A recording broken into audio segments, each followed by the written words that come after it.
We are back. We have got another season of Got Something For You ready to go. But we're not doing this premiere alone because obviously the boys are back, but we do have an extra special guest. And I don't know why we're doing it like this, but why not? Please welcome Mitch from Survivor 48. Mitch, how are you? I'm doing great, boys. I'm so glad to be here. We are very excited to have you here for the premiere of Survivor 50. I mean, this is a big season. Matthew, I'm going to go to you first. How are you feeling about 50? How are we feeling about the premiere? I'm exhausted, Ollie, as you know. This is a crazy month. We not only have 50 and all of the press stuff that has come with that and everything leading up to it, but we also have Australia, which is 3 episodes a week. So I am filling up my life with Survivor, and so far, so good. I was going to say, it's been a very big week for me and Matthew when it comes to Survivor content. Phil, how are you feeling about the start of Got Something For You for 50? I mean, I'm stoked. I've been waiting to sit here and talk with the both of you. I showed you guys pre-show the scroll of notes that I have on my phone. It's just been unbelievable. So I'm really excited to get into everything because there is a lot to get into. I mean, that's needless to say. Yeah, there is a lot to get into, but before we do, Mitch, I've got a question for you. Obviously, being a previous player, how are you feeling about this season? Specifically, that there may be 3 people that you potentially know on this season. So, what's it been like watching Joe, Kyle, and Camilla? Yeah, honestly, I am so excited about season 50 as someone who grew up watching the show since season 2. I really can't believe we're on 50, but getting to have like 3 of my closest friends that I played with for 24 days who were on this iconic cast is truly unexplainable how excited and anxious I am. Yeah, season 50 is always going to be we all knew it was going to be a big season, and it's mad to think that it's been 25 years and we've got to this point. Before we get started, I do just want to remind everyone the live chat on YouTube is open because we've got some people, Amy already in the chat saying, "Where's Mitch?" There is Mitch. And Georgia is also in the chat saying hi to everyone. Please leave your thoughts down below as well because we want to know what you think whilst we get started with it all. So let's begin with this very long, iconic intro for 50. We knew that for 50 they were gonna make the epilogue grand, and I hope I've used the right word, or the prologue, whatever it's called. Prologue. Thank you. Prologue. I knew I'd said it wrong. Mitch, I want to go to you first. What did you think about kind of the opening? It was truly one of these moments that you're like, how did we get here? Like, how many iconic moments have we had over the past 50 seasons that have led to this moment right here, where you have some of the biggest players to ever play this game on the beach with some people who just played recently who are also trying to make a name for themselves. And it's just, it's crazy to think that we have Coach and Ozzy and Colby and Serena and Stephanie who are back on the beach with players like Hugh and Tiffany and Camilla and Charlie. It is wild seeing all of these unique people all on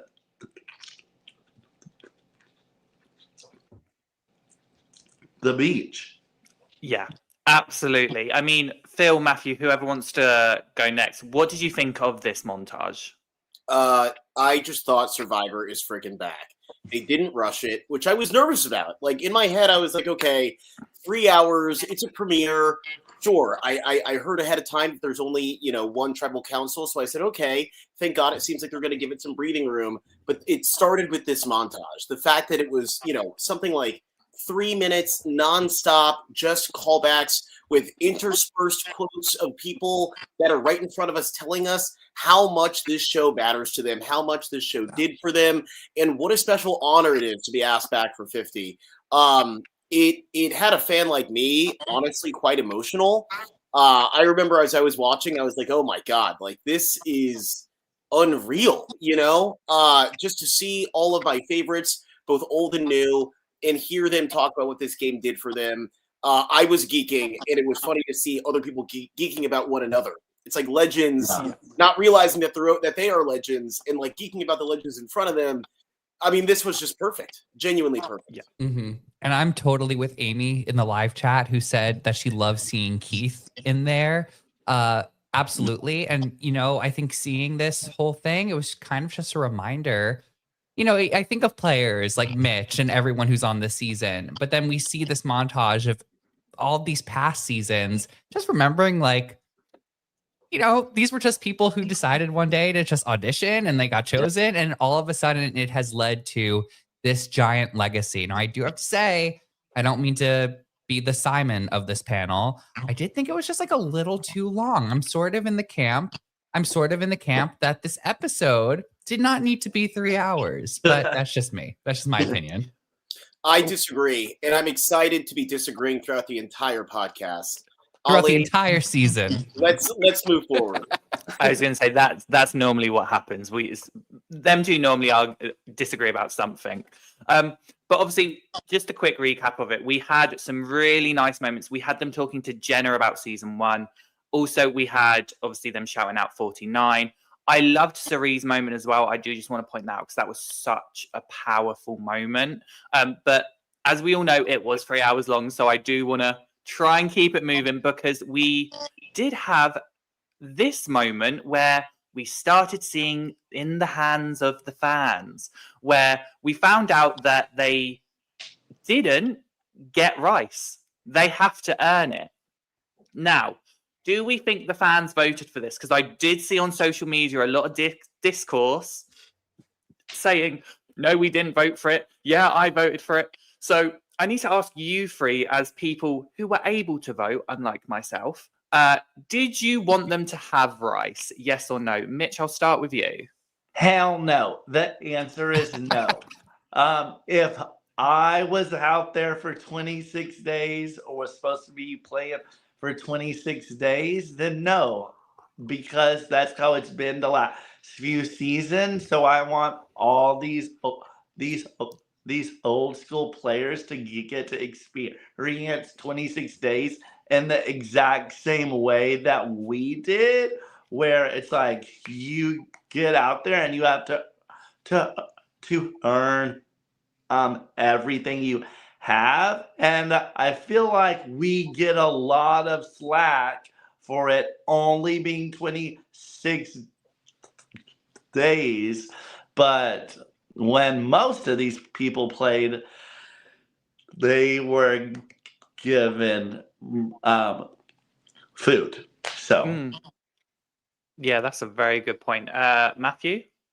Oh, I didn't care. The rice thing was like so not anything that I was concerned with about me having a voice in. There are so many other areas of the game that I would have loved to have voted on, like for Cambodia, it was vote on the cast, right? Mm-hmm. Or, tribe colors. That was fun. I enjoyed that we got to vote on the tribe colors and things like that.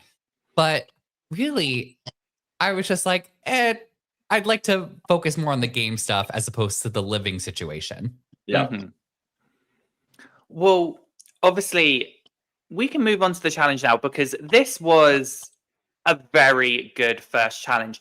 It was an ode to the very first Survivor challenge, but new era, like almost new era-fied.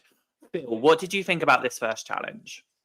I thought that it was set up awesome. And just to go back a little bit, I do want to say that I thought that just how close the two votes were surprising to me. For Rice, it was Mhm. 53% to 47%. That's insane. And you know, they talked about it further. Like, there were other votes that were a lot more wide spanning, but these two votes specifically, whether or not to start with Rice or not, and whether or not to start with supplies, were so marginally close. So that was really exciting to me. The challenge, I loved it. I liked to see someone like Stephanie LaGrossa as like a start, absolutely kick like new era ass, which blew my mind. I was like, oh my God, this like the oldest woman out of the three of them. It was Savannah, it was Camilla, and Steph was the first one out of her obstacle. And I felt like this like really allowed people to highlight their best skill. There were a lot of different hero moments throughout this challenge. I enjoyed it a lot. What about you, Mitch? Yeah, honestly, I also really enjoyed this challenge because it didn't give anyone a place to hide. Um, and as someone who has played, it's really good seeing what everyone is capable of. I was pretty frustrated with how it ended. I just don't think they, as a team, made a great decision putting some people where they did. But it happens, I guess. Yeah, well, that is the thing about kind of the marooning challenge, but these kind of challenges in general where everybody has to compete in some way. And it's kind of having to know what your strengths are and pushing back if you feel like you've not been put in the right spot. Yeah. Matthew, have you got anything else to comment on this? Oh, I just thought this was so much fun. And I got the same feeling that I got when I was watching the first challenge of Australia versus the world. Like, seeing all of my favorites on screen, it just felt like I had this moment where I was like, oh my goodness, like I'm watching another season of Survivor with some of my favorite people. And I think like we all sort of experienced that feeling at different points in this episode. For me, it was here. I think what Jaden, I like what you said. I mean, it's kind of interesting. You like this challenge. It's awesome. Great idea to bring this back to Borneo if they were to do season 50 all over again, maybe a location change. But I think that this was a really great and appropriate sort of homage to that season. Yeah, absolutely. And I mean, this challenge actually in the end kind of got pretty close. I mean, we saw Kalu at the start very much that they were the ones that had to really pick it up. And then at the end of that final bit, we did see Vatu win and get their flint and a massive bonfire. But that wasn't all that happened. Each tribe had to pick someone to go off on a journey to get camp supplies. Mitch, would you have volunteered for that, or would you have kind of done what others did and went, I think you should go? Yeah, you never want to volunteer for anything, but especially at the beginning of the game where every moment having conversations are so important. And I thought it was a really smooth move for Jenna, I think, and Tiffany to like tell others like, hey, here you go. Like, that is so smooth. Yeah, I give Tiffany and Jenna very good points for being, we know exactly who's going to want to do this. Is it ego related? Maybe. If I was on Coach's tribe, I would have turned around and gone, Coach, this seems like something you'd right up your alley. But before we get to that, we do have obviously some tribe dynamics because they didn't go straight to that. They went and looked at everyone else. First, we went to Vatu and we see straight away Stephanie and Colby link up. They get right back to where they were during Heroes versus Villains, and they proposed this for between them two, Genevieve and Kyle. Phil, what did you think of this kind of start for them? I mean, I thought that it was interesting. I hate that I keep having to go back. There's just so much to talk about. I'm sorry, but like we're passing by the Coach Ozzy like South Pacific rivalry coming back We to will a head get here. there. Don't worry. No, but like I think that the excitement starts when they get picked. I mean, it's True. like it's them being like, oh, okay, coach, you're being picked. I don't think that coach even thought at that point that Ozzy was going to be the person picked and to represent his tribe. But when he was, like, I can just speak for myself. I had a grin genuinely from cheek to cheek. I had butterflies in my stomach. Like, this all felt so special. Like, it really does feel like a disservice just to rush through and be like, oh, yeah, those two got picked. Like, no, it was a huge deal that those two got to continue on. And what made it even more special, and I've heard this said, that this is almost like the best version of a fan, like a fans versus, Jesus, what is it? Fans versus favorites. Yes, Yeah. fans versus favorite season, because you're watching these new school people who are so new that they're still fanning out. Like, Yes. Rizzo is sitting there going, bouncing up and down, going, "Let's go South Pacific!" Like that type of geek out, like enthusiasm is rich to me, because I'm sitting here doing it the same way in my bedroom. Like, I literally have it written here in my notes, like butterflies in my stomach for Ozzy versus Coach. So cool to see Rizzo doing the same exact thing. Like, he's as geeked as I am. What I will say is that I think that Q joining that threesome was a little funny, and that I'm excited to talk about later, because it does feel like he is truly a third wheel on a date, or rather, like better yet, maybe like a child of a couple of on the fringes of divorce. But anyways, now let's move on to the next slide here. Yes, tribe dynamics. It's great to see people like Stephanie and Colby, right? Like, these two have known each other for years, and they're clearly partnering up. And it's awesome to see someone like Colby's admiration for a Kyle, to see things like that. And it's like some of these things feel destined, while others feel so organic and like fresh. And for them all to sort of work together, like, it's exciting. It's really, really exciting to me. What do you think about everything, Mitch? Yeah, it like literally blew my mind watching like truly like one of my closest buddies like be on the beach with Colby and Stephanie, and like having them just naturally hit it off so well was like, this is actually insane. And just seeing like how close Genevieve and Kyle were already becoming. I felt like it was a really good move for Colby and Stephanie to get with like two players who are maybe two of the best like new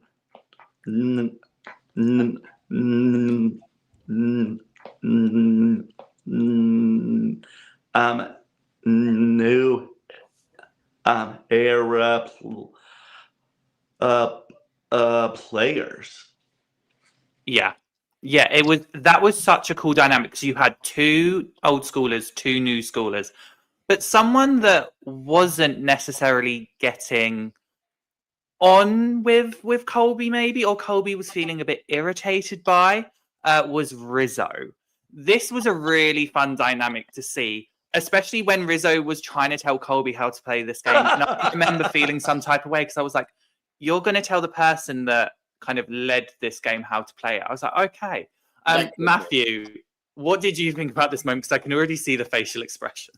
This was hilarious. And I thought that it wasn't that I necessarily thought Colby was handling this interaction well, but I also kind of thought it was funny that it didn't seem like Rizzo was necessarily catching on to the body language or reading the room.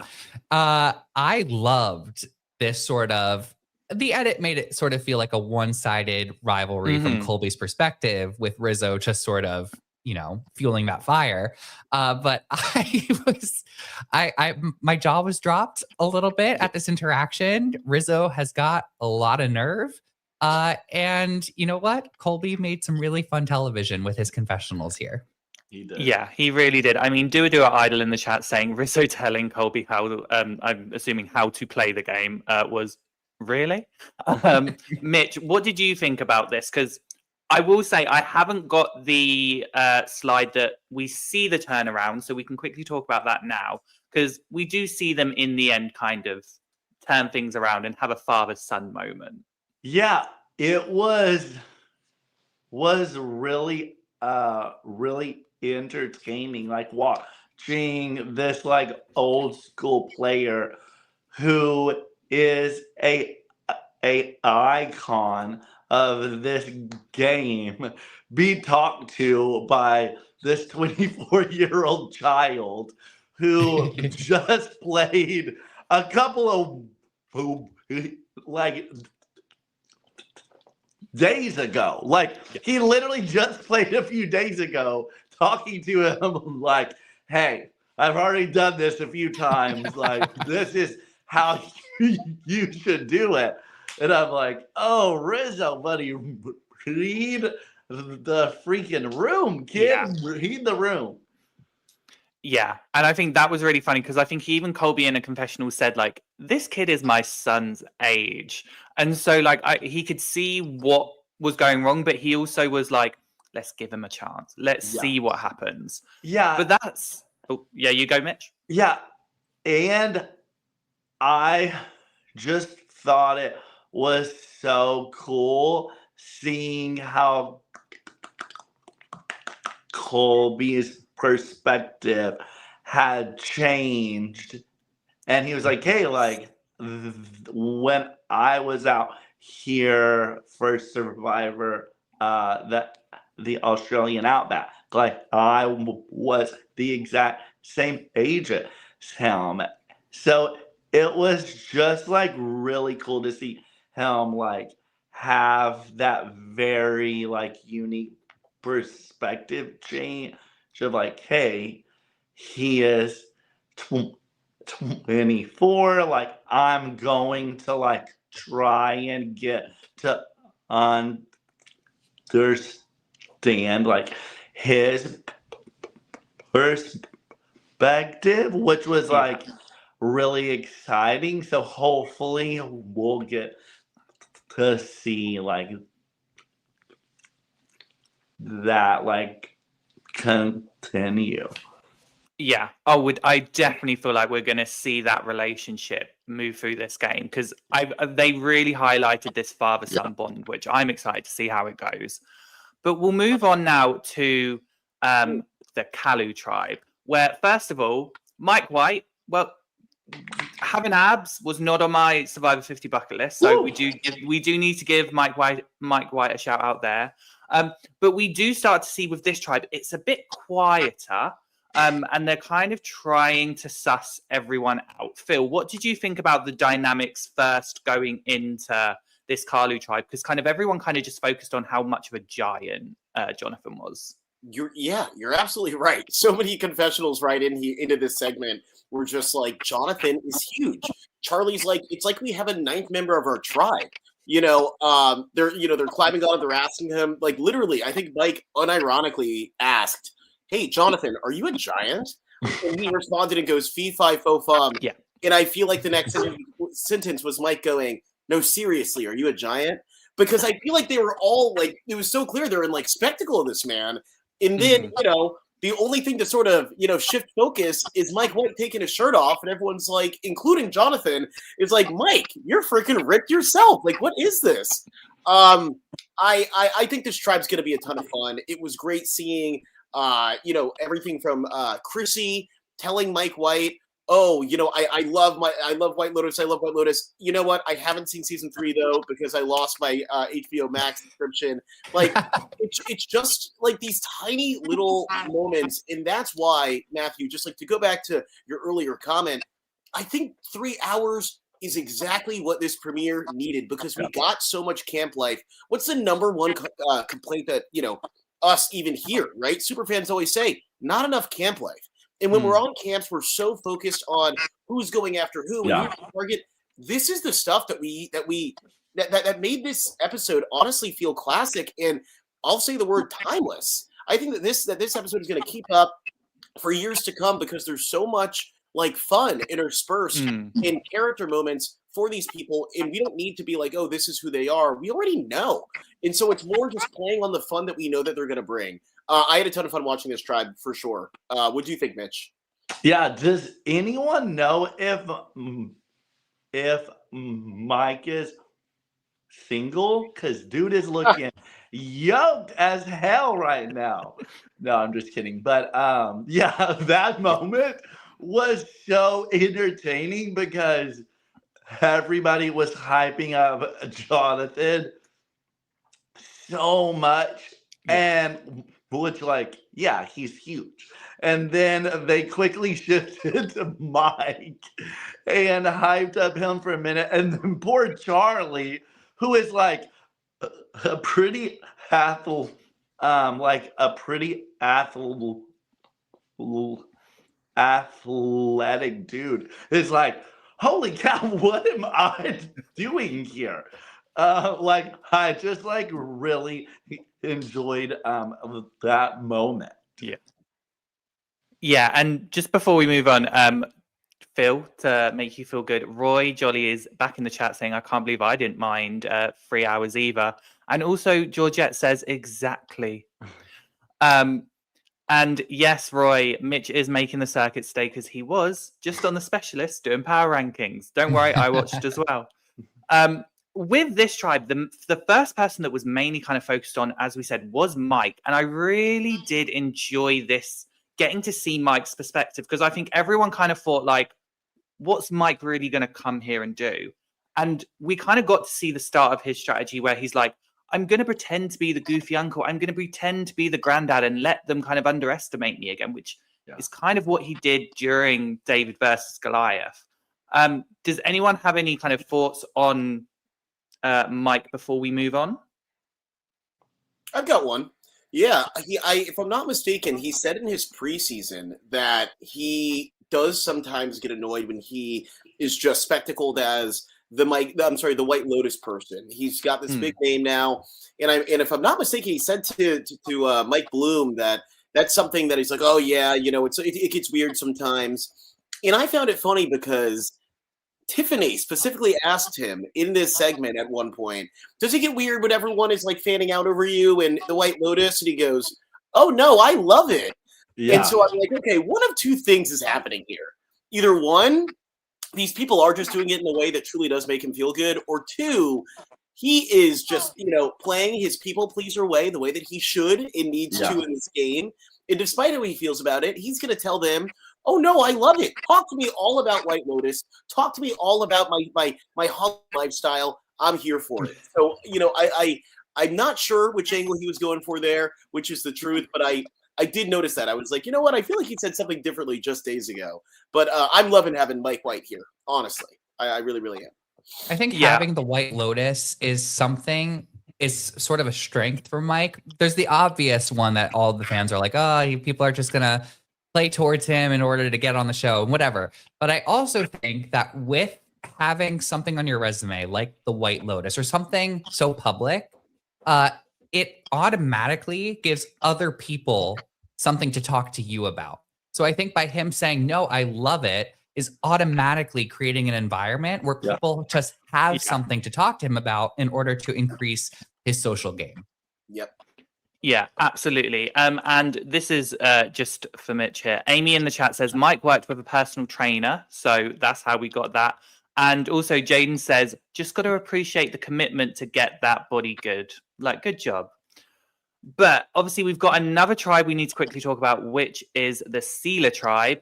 And here, the main thing that starts off with is everyone's looking at the Enigma, also known as Savannah, because everyone kind of knows about everyone else. And they're all going, so Savannah, what's been going on here? And she does openly reveal that she won her season. How do we feel like Savannah did during this kind of initial tribe talk? Because all kind of eyes were on her being the wild card. Great. She had to. She absolutely had to reveal this. There were 2 winners also in the game. They are both on other tribes. Everyone's automatically going to assume that she is the winner, and what you don't want, or what I imagine that she wouldn't want to happen, is that it comes out in some other way, right? Like Rizzo tells someone at their camp, somehow it gets across tribes in a journey or something, you know? So I think she absolutely took the proactive approach, and I think it'll benefit her. Yeah. Mitch, she did mention that she was going to leave some things out, like she's not going to tell them about the 4 individual immunities. Do you think that's smart of her to do? Yeah, yes, it is very smart of her to do. But I feel like most of the people out there had an inclination on how things went for season 49. However, that happened, I don't know personally, but survivors sometimes have a hard time shutting up.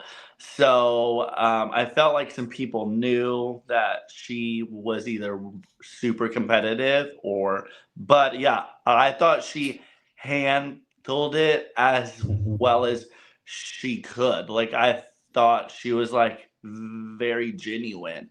But I think it's really, really funny that she like had that conversations with Jenna and Sari, who have played multiple times, and she's like, yeah, I just got done playing, and yeah, I won. I'd just be like, this, how dare you? Like, Yeah, it's the fact she was sitting next to Sari, who it's like her 6th time playing, and she's like, Sari's probably sat there going, "Cool, you did it on your first try."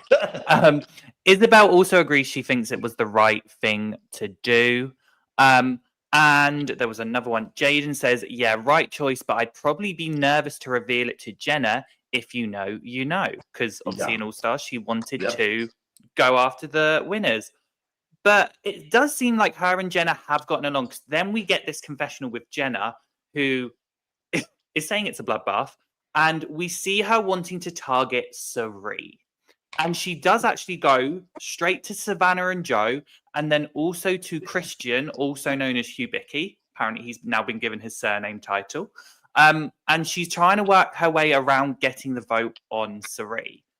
Phil, did you think this was a little too hard, too fast, or did you think this was very new era?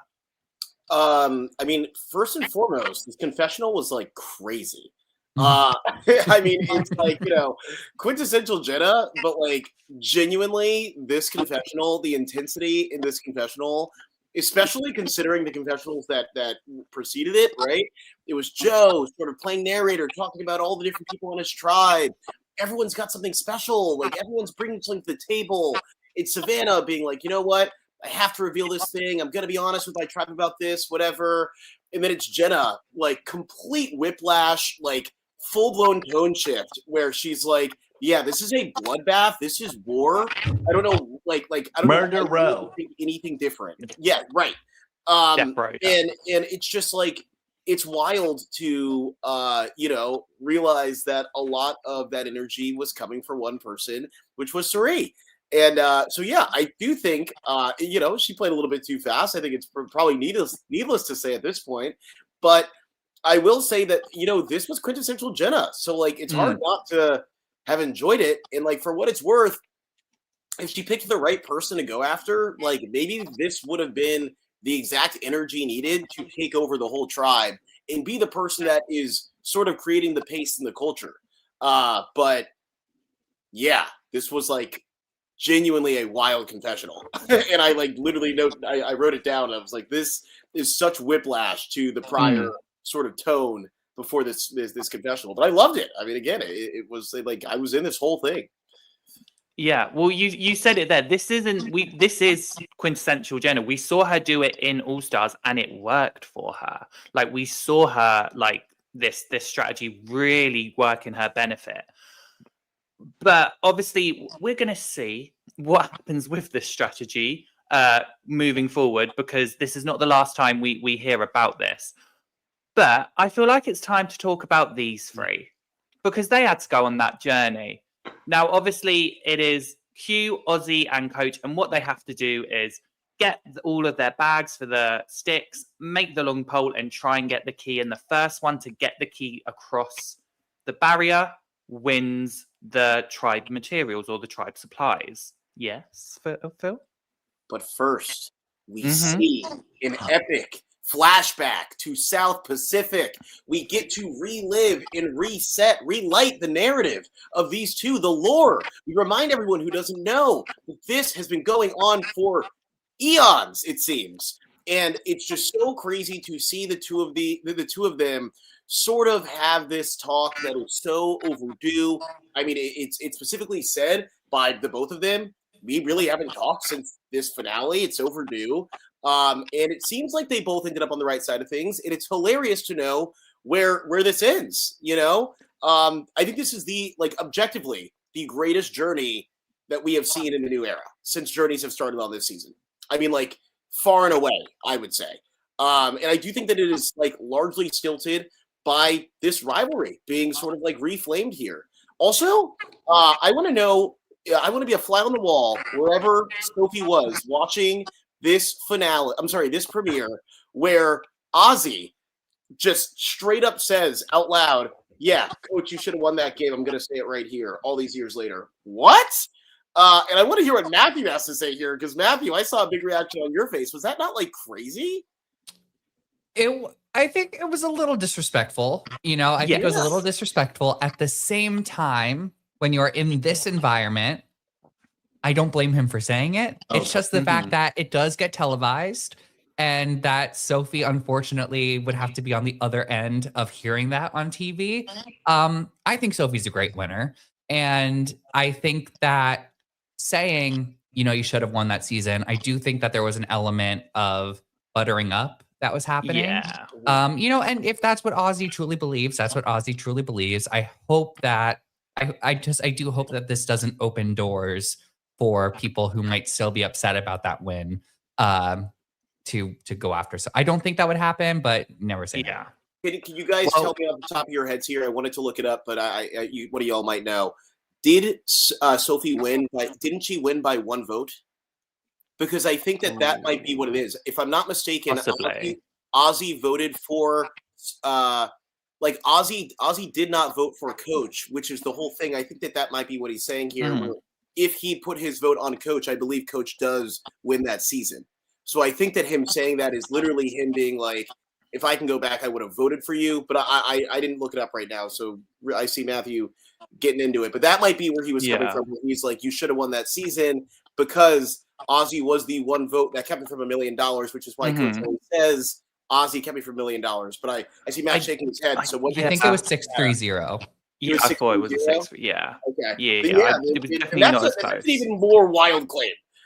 Because it's not even like I could have moved my vote one other place and you would have won. It's him literally being like, yeah, no, I just think that you should have won.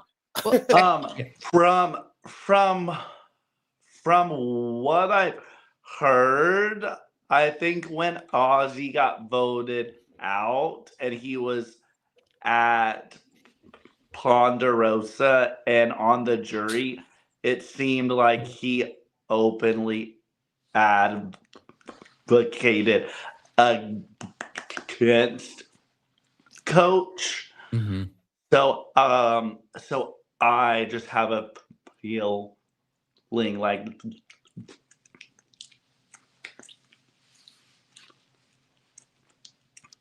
that is how come. Yeah. I remember him saying in the episode, he definitely was advocating against Coach. And I mean, we'll quickly talk about this and then we'll move on to the actual event because there was something spicy. Isabel says, let's not rewrite the history. Sophie ate Coach up. Ozzy couldn't have done anything for him. And also Jaden says, also never forget Coach versus Aaron. Because do you remember who was the first person that Dragon slayed? Have to remember that.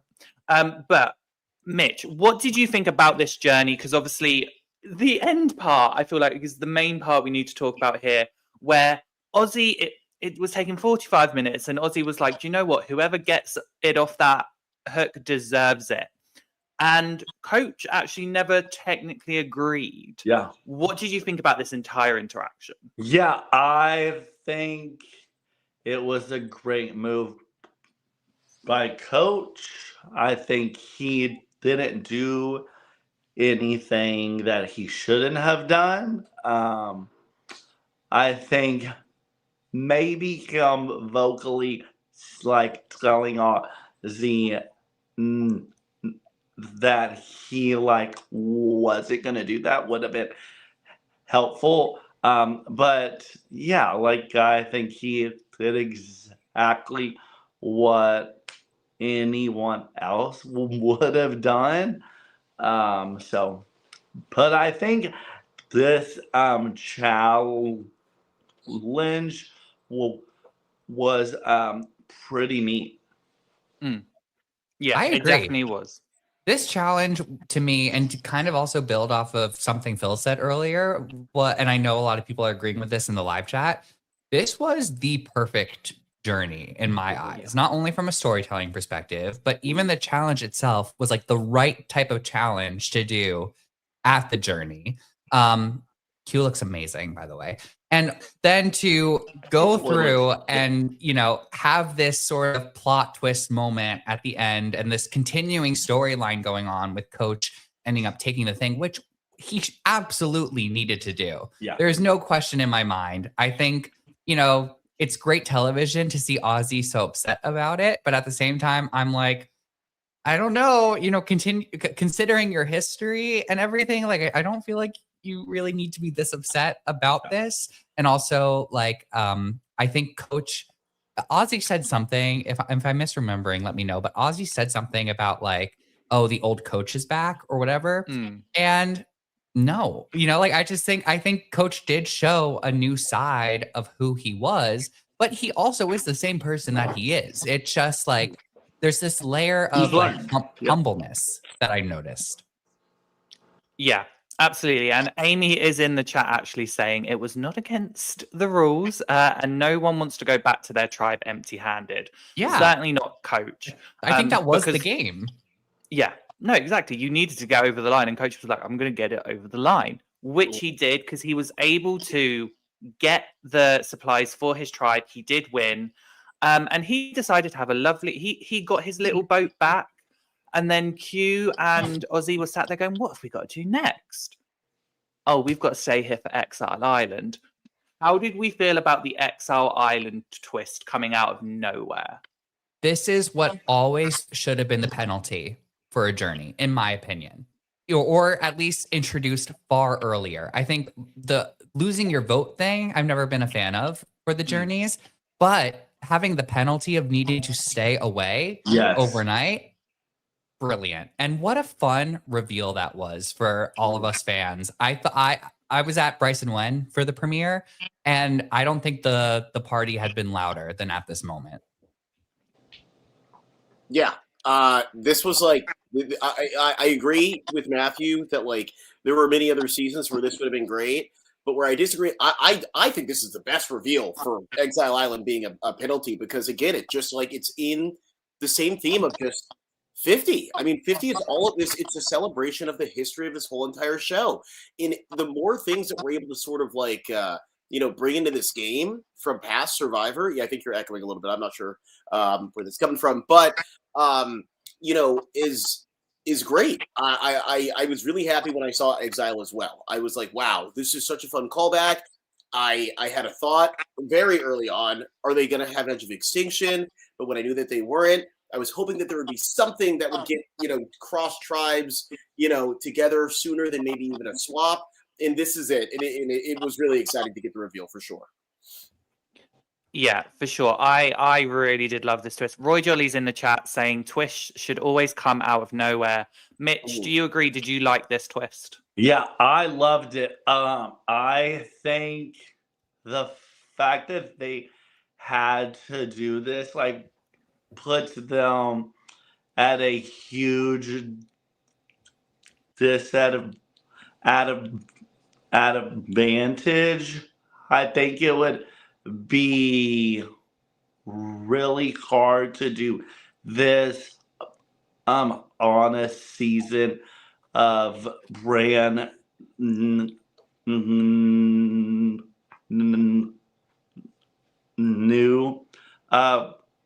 people.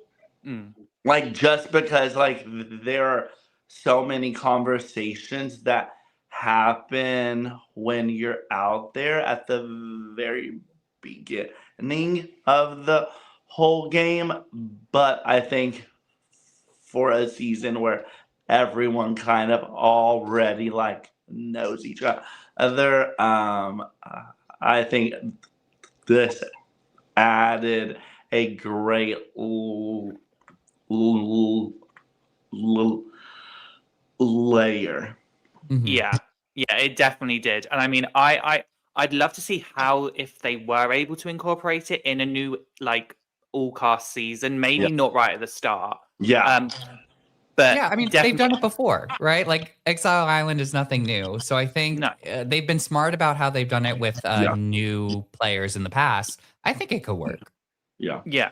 Oh yeah, absolutely. Well, one person that's not at Exile Island is Coach, and he gets a hero welcome from everyone. Very happy about how he did. I'm trying to remember what the next slide is. Yes. So he was happy. He told his stuff. But this is the moment I do want to talk about the budding romance people online are saying. The new showmance of Devons and Christian. What did we think about this duo coming into fruition? Did anyone expect them to kind of just get along like a house on fire?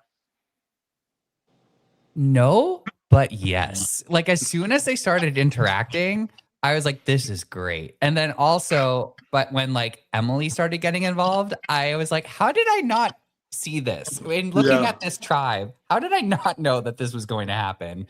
And it made me very happy. Yeah, I Yeah. was not too surprised at all that Christian and Rick got along. It did surprise me quite a bit that Rick and Emily got along. Those two felt like they would be at odds.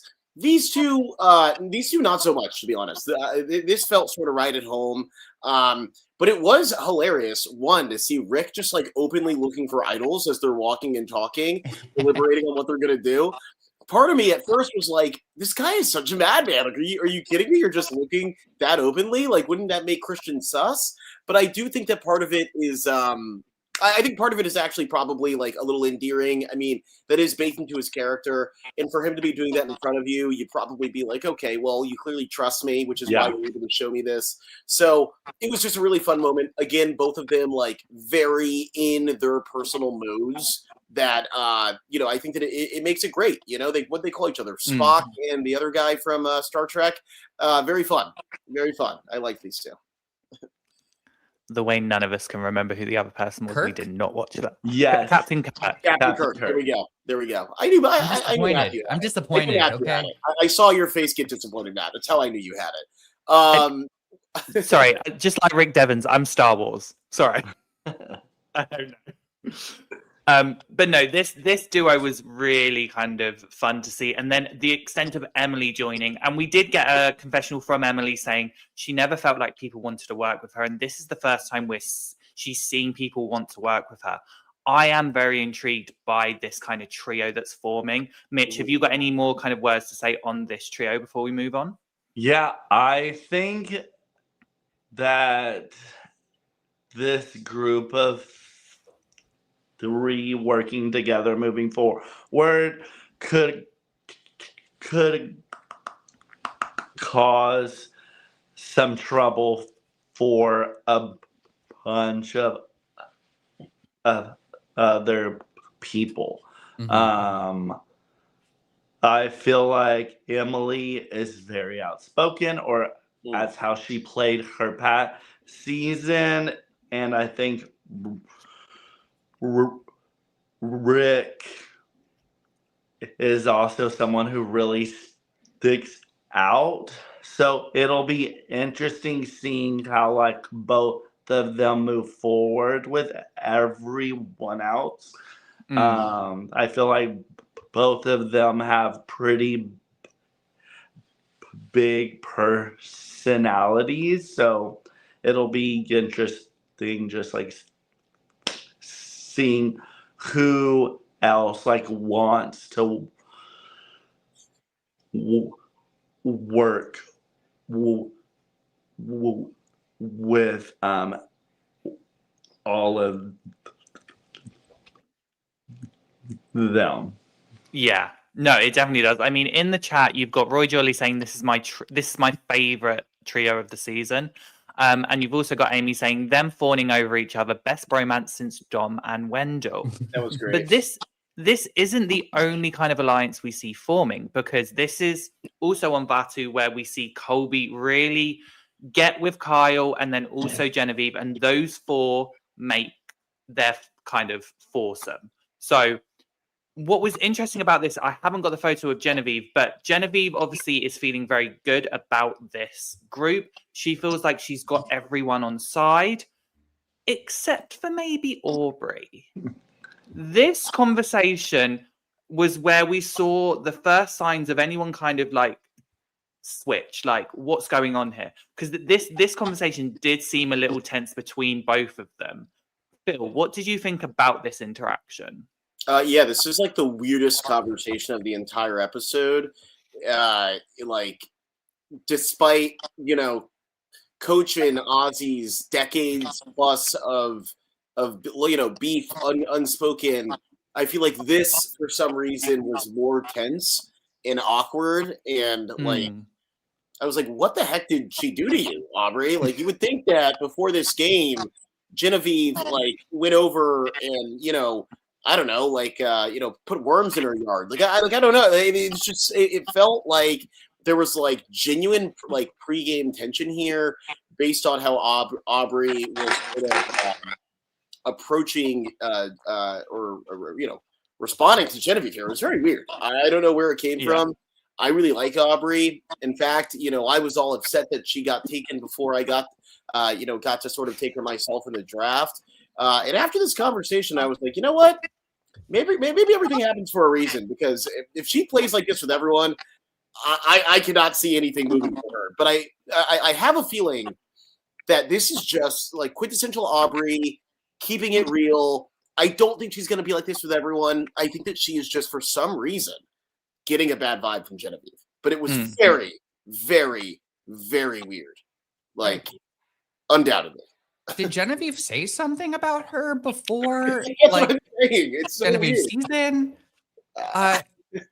I don't know. This conversation was really difficult to watch. I mean, there's nothing that Phil didn't already say. But yeah, I did not like this because I like both of them. And so I was sort of hoping that they would see eye to eye. But really, this just feels like Aubrey has shut the door on playing with Genevieve right to her face. And I don't think that there was anything Genevieve could say that would make Aubrey any more interested in working with her moving forward. And I think that's a shame. I think that Aubrey putting this distance, I mean, it could go either way, right? We don't know about Aubrey's, you know, relationships with everyone else, at least. But I just thought that this was a really poor display. Yeah, it was definitely an awkward one. I'm very intrigued to see what this dynamic is moving forward, because like we've all kind of said, it was just a weird one. I mean, Amy's in the chat saying what the editors did to Aubrey, OMG.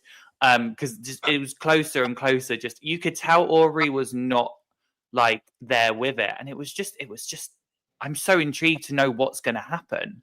But what I am also interested in is what was happening on Exile, because they spent their night, they're there getting ready, the boat comes and it's, here's the next tribe supplies.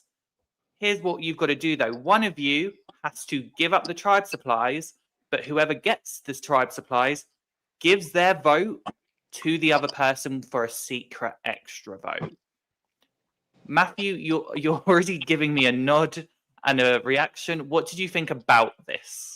Jeff has said like the coins and 40 were like the idea of inserting some sort of a survivor currency. And then we had the separate thing moving forward, which was people losing their votes. And to have this sort of mix of the two of them, I'm like, that makes so much sense. It's kind of one of those things where I'm like, how did we not see it before? We've always had like steal votes, which is, you know, the opposite of this. I like what Q said was selling his vote, right? Like it makes so much sense. So I liked it. And I think it really just continued my thought process on this being like a perfect journey. Yeah, I agree. Mitch, what did you think about this interaction? Would you have sold your vote? No, I don't think I would have sold it just because on the season I played on, it came and hurt like multiple people. And like, you just can't ever anticipate like what's gonna happen like coming up. And I think just giving away or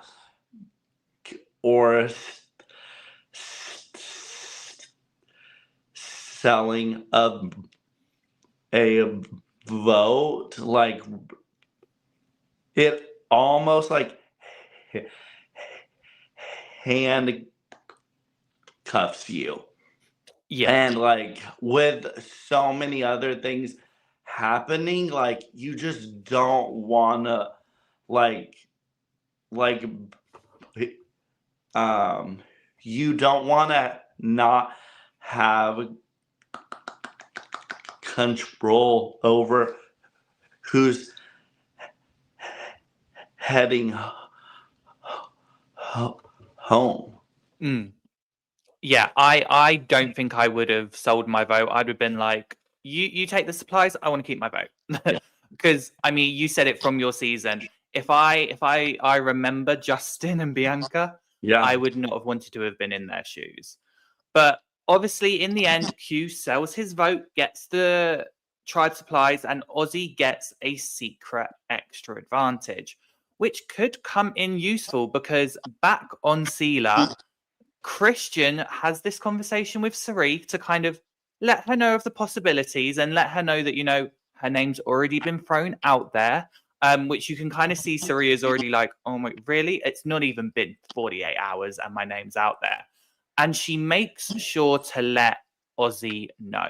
And straight away, without even having a full conversation, we see these two kind of just bond. Phil, what did you think of this moment between kind of Sari and Ozzy? Because last time we saw them, you know, her and Ozzy have never really like properly worked together. Yeah, I really, really like this. Once again, these two sort of having this history. We see them sort of like, grow from where they came from. Obviously, to your point, and frankly, to Cerise's point in the tribal council, very smart of her to bring up. She's like, I voted Ozzy out. Like, we're not close, but they're able to be close here and try their best to obfuscate that. I'm sure we'll get into it. They don't do the best job. But at the same time, I do think that, Ozzy sitting here telling us in confessional, like, Cerise's my number one. Like, I would die on the sword for Cerise in this game. Is definitely like a very different vibe than what he had towards her, maybe in prior seasons. And so I'm excited to see this play out because, typically I'd say something like, I'm excited to see how real this is. But Ozzy just proves by the end of this game that he is being so for real about this. So I'm excited to see how this plays out moving forward. Yeah, well, Ozzy does say he wants to play different. He wants to play like Oscar, which is very funny to me because if he was going to play like anyone, I thought he was going to change his name to Shambo. But that's just me looking at social media. Mitch, what did you think of this conversation before we move on? Yeah, it just goes to show you that like genuine relationships in Survivor are so important. And just like having already played before, you like immediately just have this unspoken trust of, hey, like, even if the last time or the past times we played together, like we didn't work together the whole time or whatever, like there's just something about being on the beach with someone you're comfortable with, and I'm excited to see how the two of them are going to like move forward. I think like a lot of people might want to come after both of them because of how close they are. But honestly, I would be willing to work with both of them because when you can find people who are like so closely working together and who have a history of like playing hard with the people they've always like worked with, I just feel it's a huge added added advantage. I Yeah, completely agree with that. I absolutely agree with that. I was just thinking the having one of your former adversaries in the game coming back probably is your biggest advantage. Yeah, absolutely. And I mean, the chat are also liking this because Isabel is loving Oscar, and Jaden also sees the character development.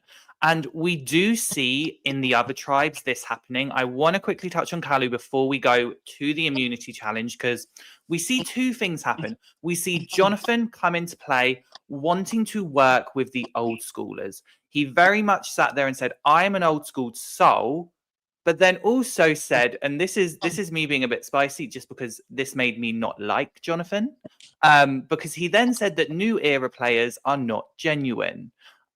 So that's why he wanted to work with the old schoolers. And we saw him go to Mike. We saw him go to Coach. We saw him go to Chrissy. Mitch, as a new era player, how does that feel? Yeah, I feel like sometimes some of the new era players play incredibly hard and are totally able to separate the conversations they have while playing the game and like actually doing it. So I think what he's probably trying to communicate is that some people are just able to play a pretty cut excuse me, a pretty cut throat game. Yeah. And from the first time he played, he really wasn't able to. So I feel like who he is just normally is like pretty old school. So yeah, like I totally understand where he's coming from. Yeah, it'll be interesting to see how all that happens, though. Yeah, definitely. I mean, he says he wants to play. He prefers playing old school, and he wants to play with more honor and integrity. That's kind of the vibe he wants to go with. Someone that wants nothing to do with honor and integrity, though, is Camilla. Rightfully so. She's got PTSD over it, which I'm sure you 1000%. might do as well. And this is where we see the new era women of Tiffany, Camilla, and Dee kind of just lock in and go, we love this. We want to be together. Just quick thoughts and feelings. How did we feel about this trio forming? Because they also God, I did love say them. that. Yeah, I love them too. Obviously, being a person that loves females, like this, I was happy with this. Matthew or Phil, do you have anything before we move on? What a trio. This, I mean, it's a dream trio. I love all of these players for different reasons. And I think by these three women combining their powers, I think that's going to be quite a force. I agree. Definitely. Yeah, it's interesting to see these three get such little airtime, to be completely honest. And I think it really goes to show how stacked this season is. And again, that's why I say like 3 hours. I think this is perfect for the premiere because they got a little something. But even these three, like by the end of the episode, I asked myself, especially the first time, I was like, oh my God, did we even really see Camilla? Like I just didn't remember really a scene about her. But watching back, this was sort of the one that we got. But like I definitely want to see what's to come, but we didn't really get too much from them. It was really fun seeing sort of Tiffany and Dee have their again, like very enthusiastic moment, being like, oh my God, I'm excited. I wanted to play with you. But it does worry me that they have not gotten much focus on the tribe. Yeah. Or it might mean this tribe isn't going to tribal anytime soon. Hopefully. Like that part. Yeah, I like the optimism. That could definitely be the case. I would love that. Also, Isabel did dream of this. I dreamt of this too. I'm not going to lie. And Jane says, "Go girls," because why not? But let's move on now to the immunity challenge. Before we do that, I do just need to ask everyone. Oh, I think Mitch has just gone for a second. But I do just want to ask, what did we think about these immunity idols? The roosters, as Jonathan called them, even though they're phoenixes. I feel like they were like griffins, right? Isn't that like a... Yeah, I mean, I think they were going for Phoenix, but yeah, I'll take Griffins. Is that Phoenix? I think Griffins have 4 legs. If I'm not they do mistaken. actually. Oh, yeah. really? Oh, there we go. I can't hear y'all right now. I'm sorry. Oh. No, you're fine, Mitch. Don't worry. Let us know when you can hear us. We will try and get your audio sorted. I mean, definitely say something in the chat because if you can't hear us, you might not be able to hear that, Ollie. Give me 2 seconds. Let me see what I can do. Ollie, while you deal with that, Yep. I will move on here, take over. So yes, we got our eyes on our immunity idols. I gotta say, I was surprised that this was not a double boot, because that sort of has been the whispers for this whole entire lead up to the season was, oh my God, 24 players, 24 contestants all out there at once. There's gonna be a very aggressive sort of boot order because they have to do it that way. Matthew, were you as surprised as me to notice that, like, oh my God, there's only one tribe going to tribal council tonight? Yeah, absolutely. I mean, not in the traditional sense, which, I mean, I was really surprised when I saw what you're right. When they saw the 2 immunity statues, it did kind of change things. I mean, obviously we did end up getting 2 castaways that were outed this episode, which upsets me. And I have to say, I am curious how this is all going to play out. I expect that we're going to get some sort of a double soon, or maybe there's going to be a double when merge hits or something. But yeah, I really was expecting 2 tribes to go. Yeah, there absolutely needs to be. But with you, I'm with you. Like, I thought it was going to be on the very first one, to be honest. So I was really pleased that we didn't have that happen. We got to hold on to people for as long as we could. That said, this challenge was sort of very similar to the first one, where there were a lot of sort of like bottleneck points, to use Christian's word, where one person got an opportunity to shine, and if they weren't able to hold up, it was very, very clear that they were the one holding the team back. And I don't know if you have a specific photo for it, Ollie, but obviously in this challenge specifically, it was the legendary, the iconic Serene. Okay, no photo for that, but we all remember what it looked like because we got about 5 or 6 cuts to Suri getting stuck on that point. Mitch, how did you feel seeing Suri sort of in that state for as long as she was? It was brutal to watch. We had that on one of our immunity challenges, and I heard the reason she felt comfortable doing that one is because she had already done that on whenever she played Survivor Australia. But I just feel like it is such a hard part of that challenge that you really have to have a lot of coordination. And if I was her, I would have put myself in a spot where she could have like hid more. But yeah, I was brutal. Yeah. Yeah, it definitely was. I mean, I felt bad. I mean, Roy in the chat is saying Jenna said it took 20 minutes. Also, Zan's comment though, she was just trying to lower her threat level. It was a masterful level. I love that. Yeah, I mean, as tough as it was to watch, and I mean, this whole entire challenge was, from many different angles, was a tough watch. But what I will say is, it's not a tough watch that is like bringing down the episode or even being like, oh, this challenge should not have been in there. They were all like very, honestly, like game affecting and important sort of, moments, because we could bridge this right to Kyle. That is another moment that was so hard to watch, but it was so freaking important. And honestly, I guess, similar to the Suri thing, there's more to this story, right? I'm sure everyone has heard at this point. Kyle made his way up.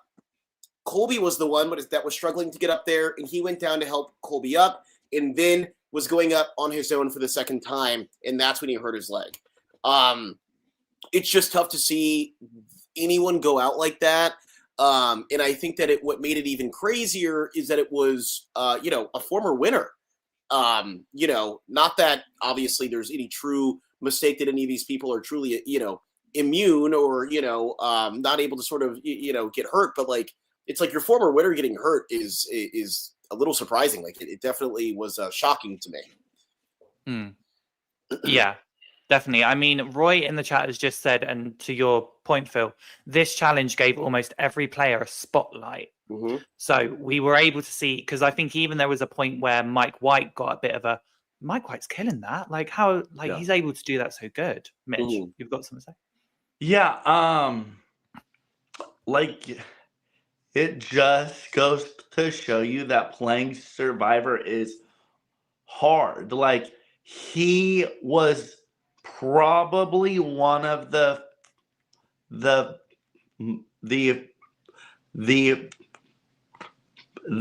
fittest and most in shape like people out there, and he like got hurt. So it's like all of these challenges are like incredibly hard. So yeah. It does go to show, like, you could be the fittest person in the world, Survivor will still knock you down. Yeah. But it didn't knock him down too much because his tribe, Vatu and Kalu, managed to pull off immunity. I loved the look of this puzzle. It just was very satisfying to me. But it did mean that Seela was the tribe to go to tribal. And we see straight away, they were trying to kind of be like, it's okay, guys. It is what it is. But this shot was really kind of striking because you kind of saw Suri off to the side, like very much feeling like she is the reason they lost and what she feels like she's on the bottom and she's going to go home. What did we, because we also, I will say, had a confessional from Suri feeling very much down and out. When we first saw everything that was going down, did we think that it was Suri that was going to go? Because Jenna was the one that was pitching Suri. I'd also throw Sav in there. I think Savannah was also super outspoken about her disappointment with Suri's performance.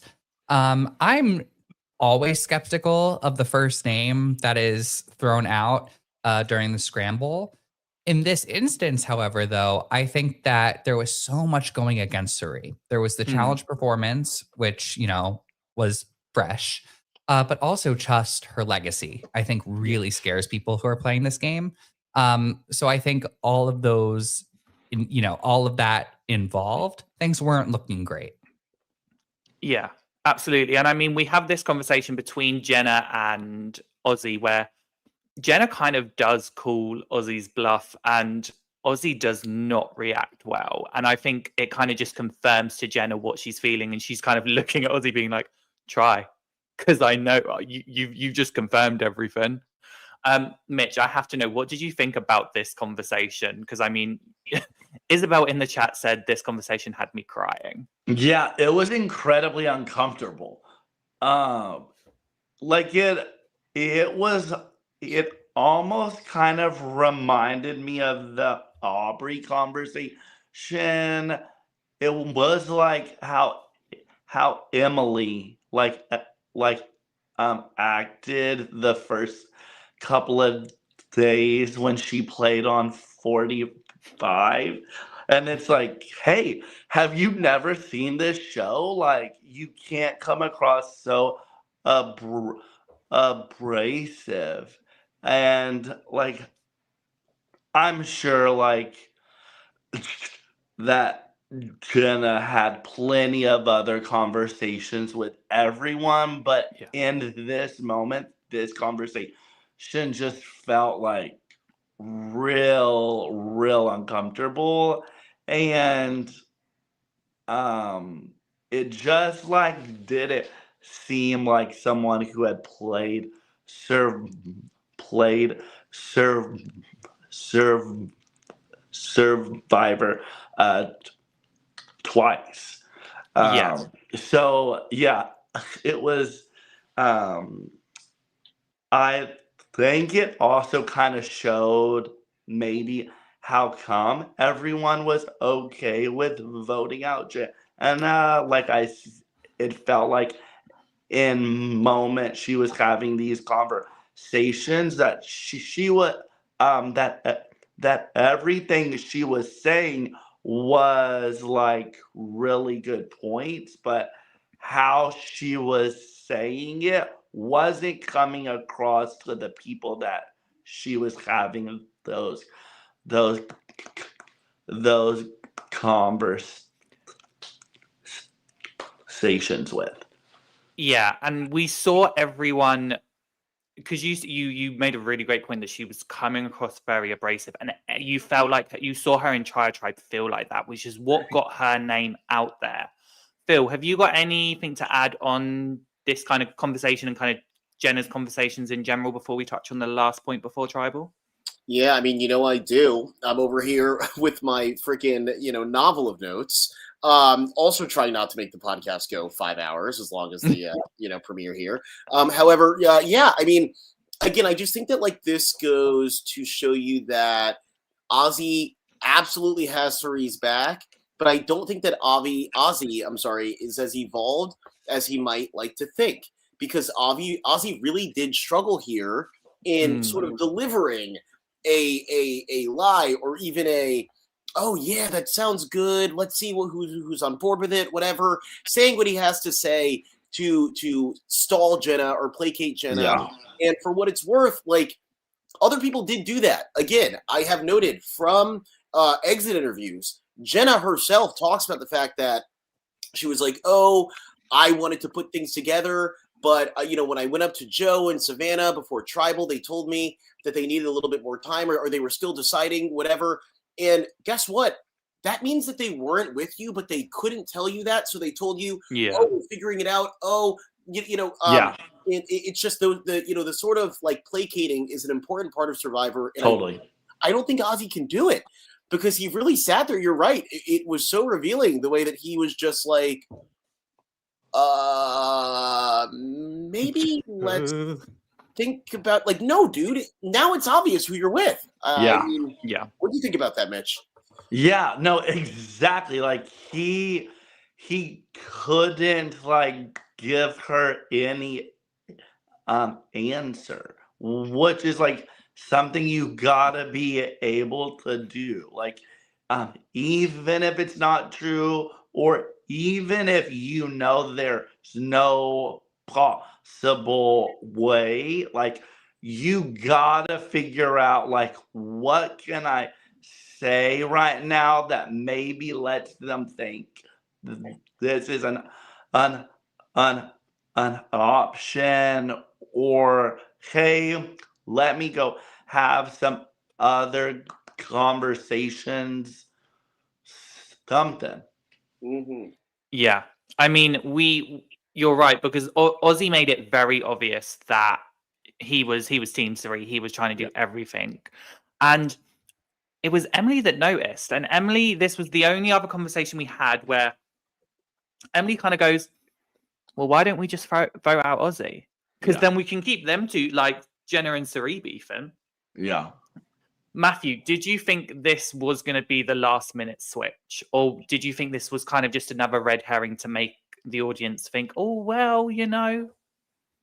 Well, here's the thing. I was sort of tricked. I got to speak to Jenna and a few other cast members before the premiere happened. And the way that Jenna was talking about the premiere, so excited, it's going to be great. She was promoting the hell out of this season. So going into this tribal, I was like, no way, it's her. So when this idea came up from Emily, first of all, love that Emily came up with an idea like this, because why not? You know, this is the most people that we've had at a first tribal council since what? Winners at War, unless I'm misremembering something. You know, other times it's been 6, now it's 8. We got people to play with. Yeah. So I love the fact that Emily was like, we could do something else that might actually benefit us more. So did I think it was the last minute switch? It was possible. But I did think that it was more likely that it was going to be one of the first 2 names that was thrown out. Yeah. I'll say, just as someone who, you know, obviously, like Emily, just an absolute like magnet of a contestant and character and personality on the show. So many people flocked to her after her season.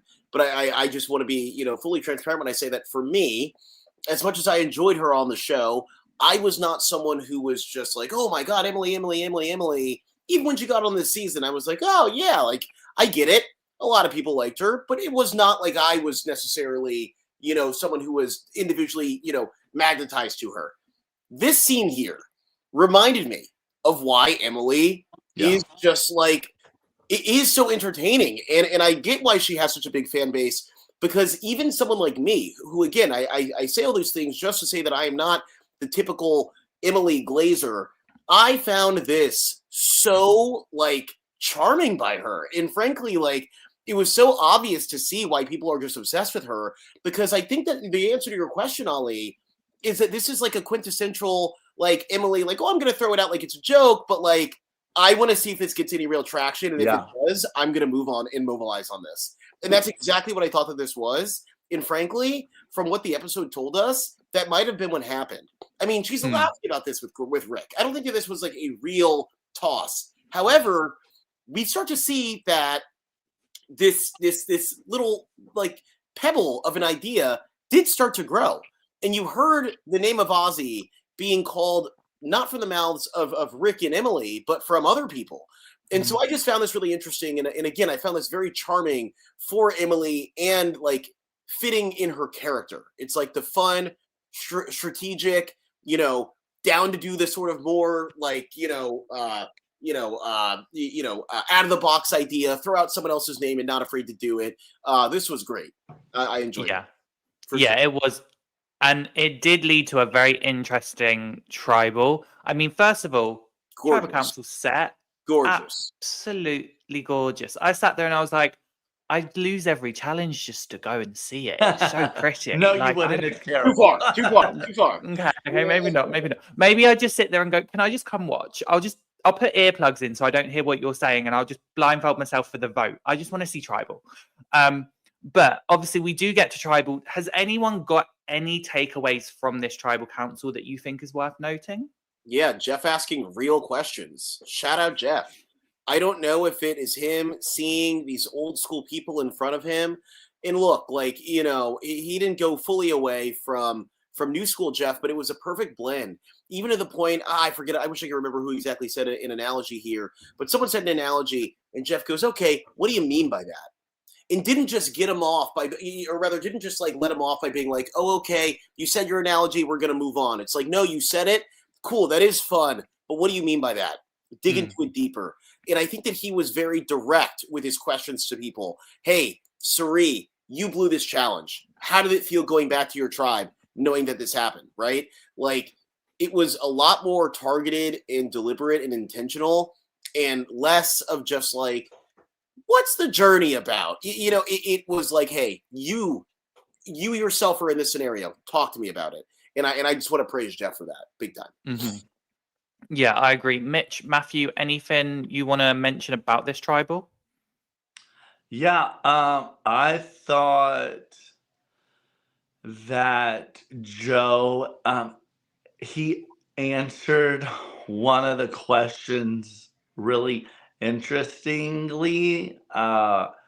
He said something about how right before they went to film for 50, like, our season just finished, like on Wednesday, and they flew out for 50 on Monday or Tuesday. So like it was like it had just happened, and I thought he answered a question about like how Kyle and Camilla had just like given him a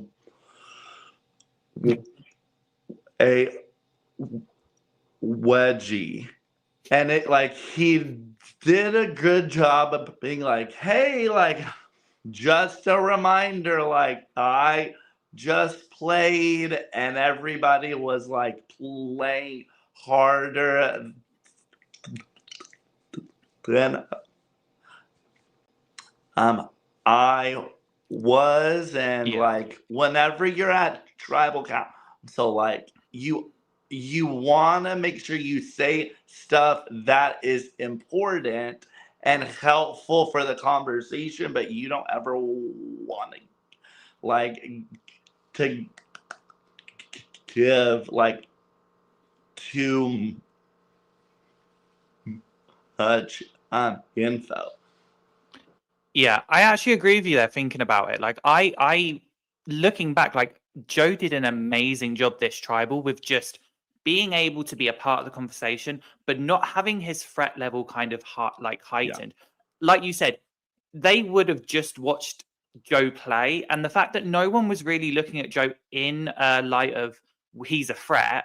He did a really good job this episode. Matthew, anything to add? Sorry, before we go. I mean, well, also there is Savannah sitting right there, who True. is. They may not have seen her play, but she is the winner, and she has admitted to it.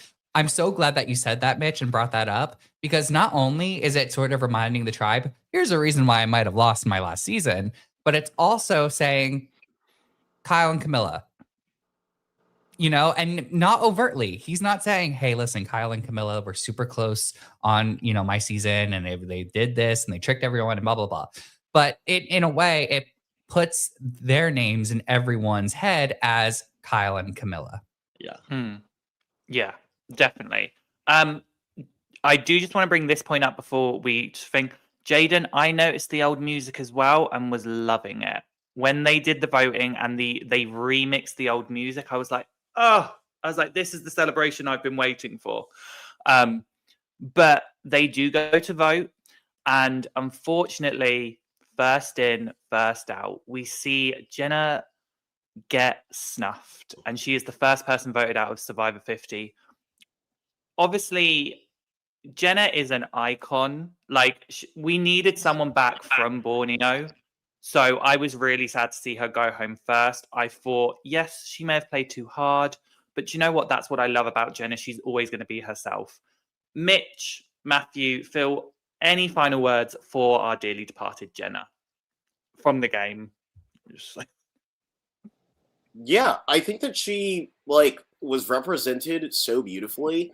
I think that her being a first boot, I mean, she even talked about it in a lot of her exit press. Like, they you know what they do with first boots. There are times where they can make them look very, very stupid, just like not really ready, prepared for the game that they signed up for. But and I think that for what it's worth, the contestant from season 1 and going out first, there was such an avenue where they could have just been like, oh, she was not prepared for this new era game. She doesn't know what Survivor is anymore. But instead, they went for, oh no, like we are going to show her love. We're going to give her flowers. Yeah. And we're going to like really take the time to, sit in this like, this really just acknowledge the fact that you are part of what started this whole entire game. So yeah, I think they did a great job showcasing her game. Even the fact that she left first, they showed a lot of respect.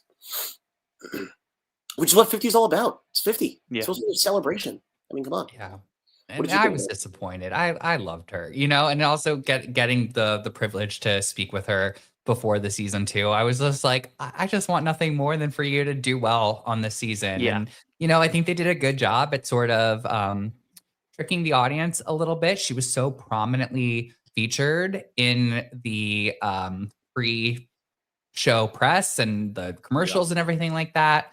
And I really like her energy. And so to see her go out this early and being the first boot, I think it's kind of a reminder of like nobody's safe, right? Everyone's gonna either get voted out or make it to the end. And someone had to be first, and I was sad to see that it was Jenna. But I would be sad to see all of them, really. Yeah. Yeah, it was pretty unfortunate. The original tribe she started off on, I feel like she had an uphill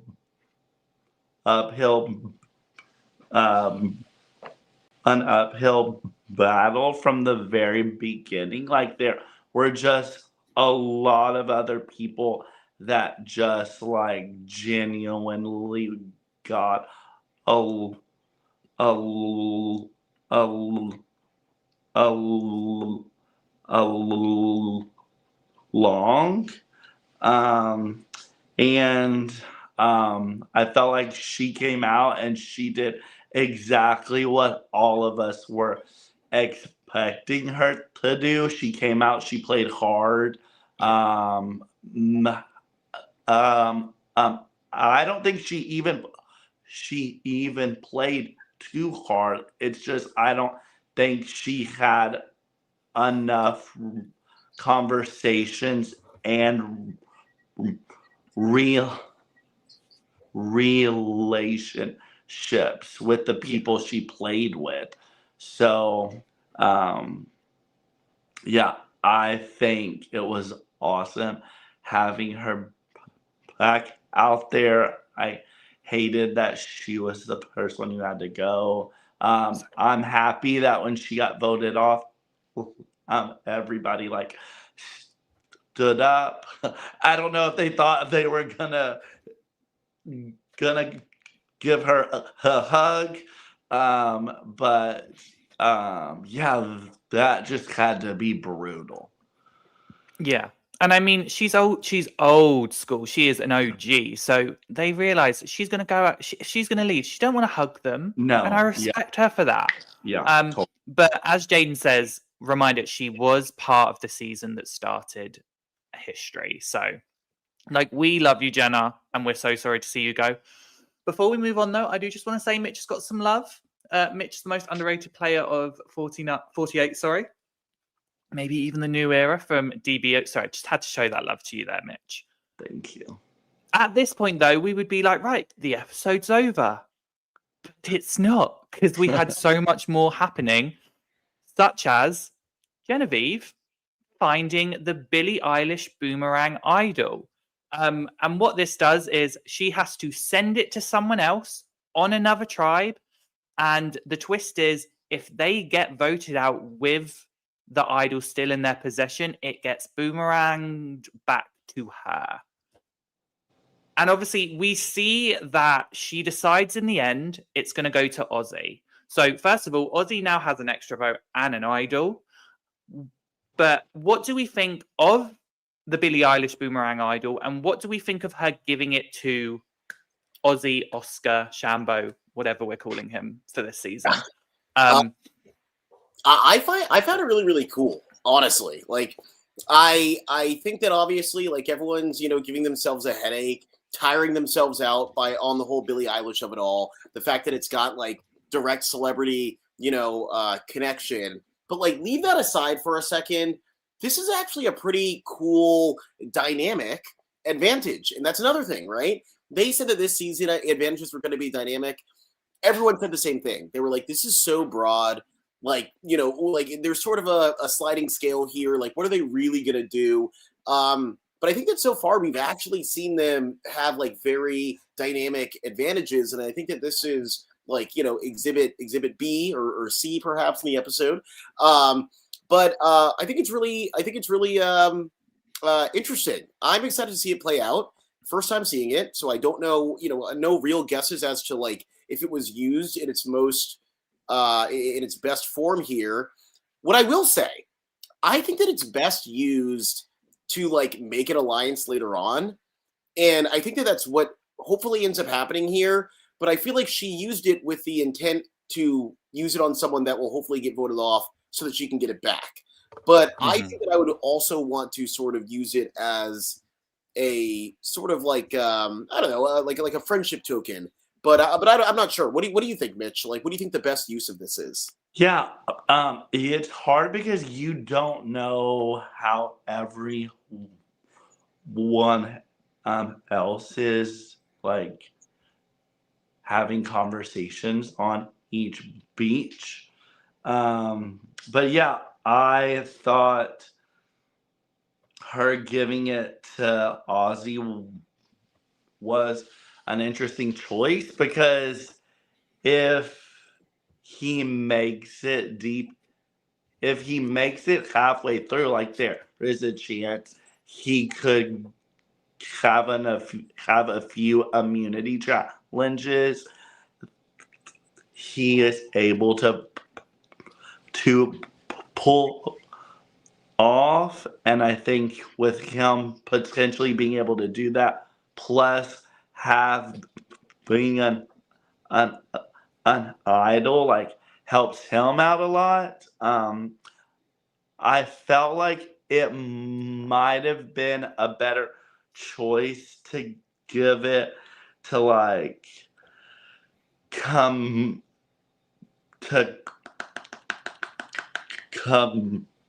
Camilla or maybe Chrissy or like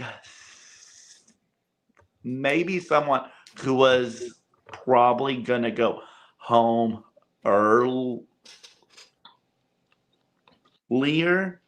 but I don't know. Well, that's the thing with this Boomerang Idol. Like, Genevieve's not going to know who is going to go. She's just going to kind of hope. And I know that was part of the reason why she gave it to Ozzy, because he has left before with an idol in his pocket. True. So, I mean, that was making me think, does she go for someone from 46? But I feel like if she went for anyone from 46, they'd be like, nope, we're not doing that again. Totally. We're going to play that shit.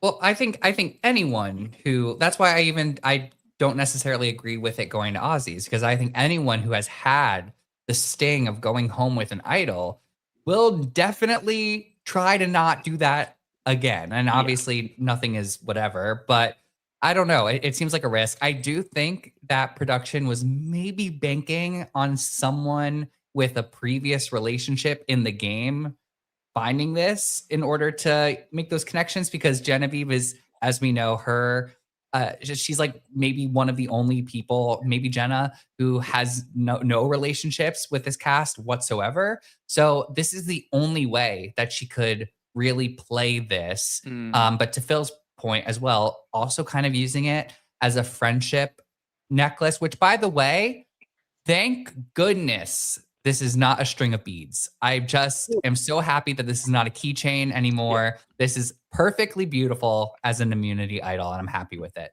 So interested to see how the mechanics play out. I'm still not 100% sold, although I think it's an interesting power. The Yeah. Billie Eilish thing, I don't like. I don't like the Yeah. celebrity. Sorry, Billie Eilish, you're great. The celebrity thing, I think, really cheapens this overall, and I don't. It's not for me. Yeah. I mean, I'm very intrigued to see how this goes on, but I also am very conscious of time. So I want to move on to the journey because there was another journey. Each tribe had to pick someone to go. You had Savannah from Sela, Mike from Kalu, and Colby from Vatu. And they have a little strat chat. I think it's Mike or Colby. I think it's actually Colby mentions about obviously Ozzy's. Oh no, it might have been Savannah. Sorry, how Ozzy felt about the whole coach thing, but we'll move past that. They then have to pick two people to go and do the challenge. Mike White unfortunately gets the green rock or the non-green rock and has to go back, leaving Savannah and Colby to do this challenge in order to keep their vote.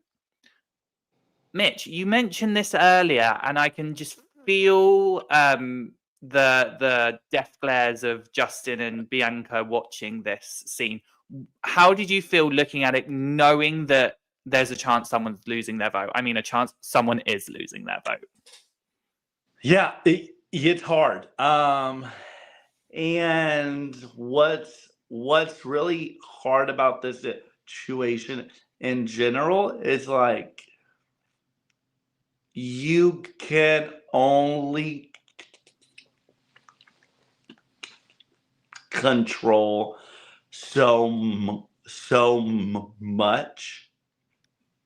So I feel like the fact that it was Colby and Mike and Savannah who went, like it just happened to be Colby and Savannah.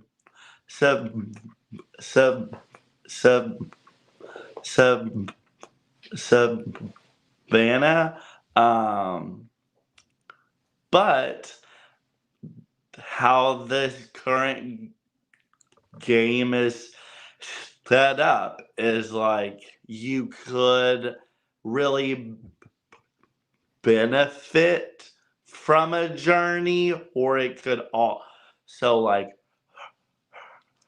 hurt you. And as someone who has played Survivor, like you gotta be able to get yourself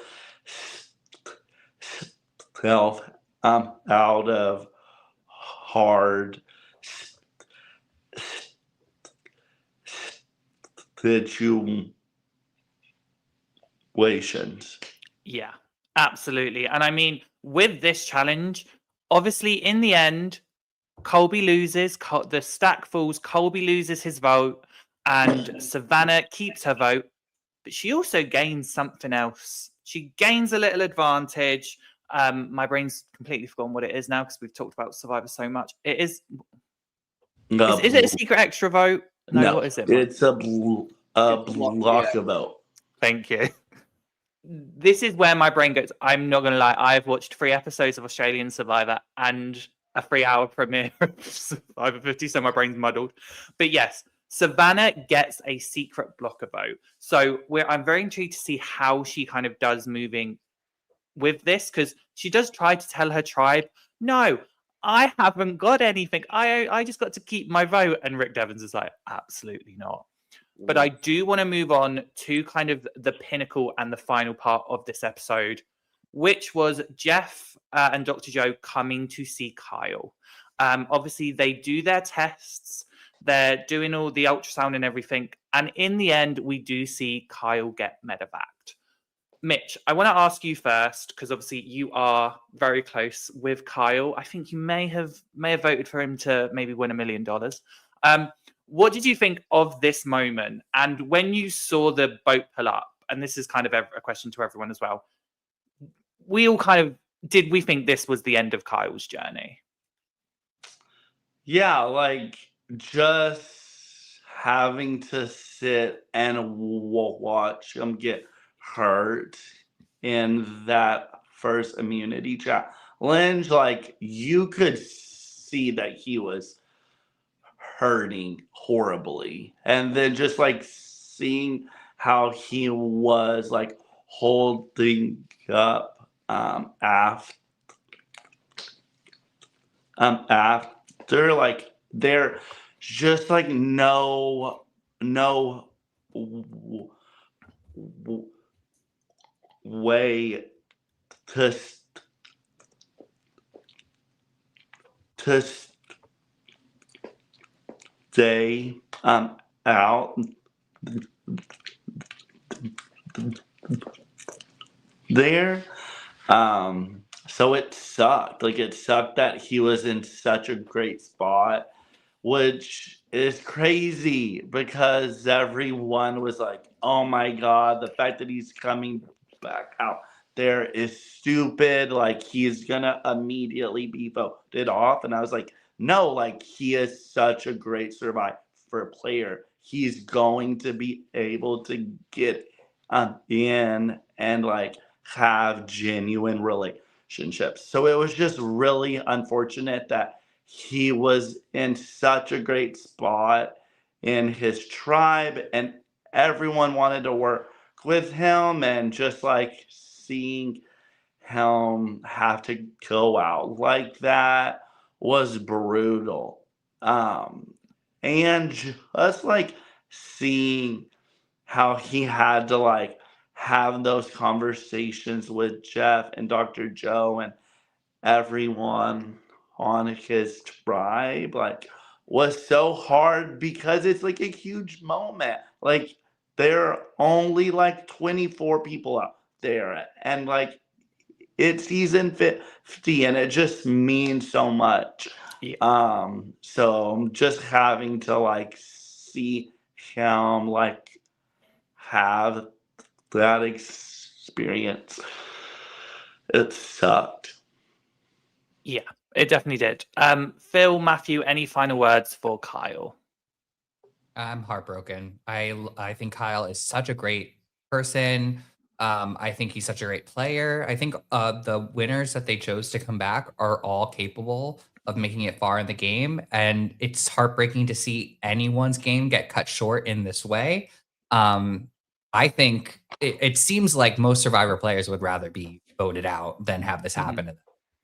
And so I just, it seems like he's doing well now. So that makes me happy and he's taking it on the chin. But this was devastating. Yeah, especially showing just like his attitude towards the whole thing in terms of him still wanting to like play forward. Yeah. Apparently he argued with Jeff for like 30 minutes about this. It just shows his heart and his love for the game.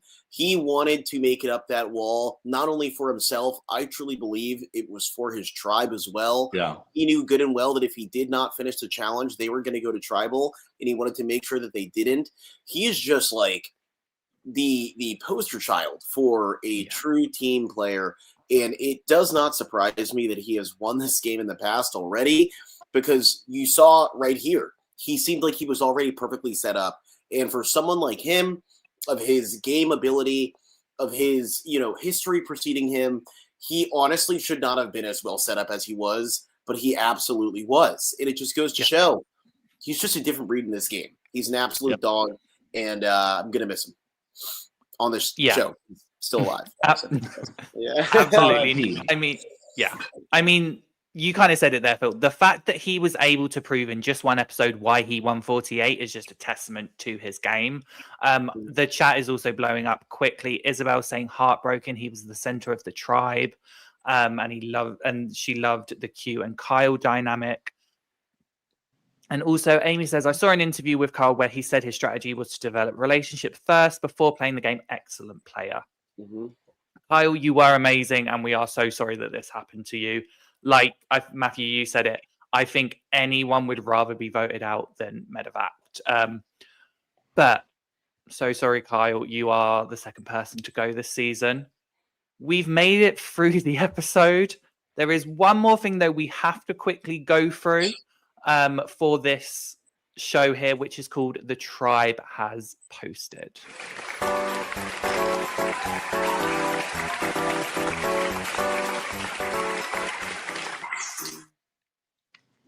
Yes, it's The Tribe Has Posted. For people that don't know, for this show, we go and look at the social medias to see what's been happening.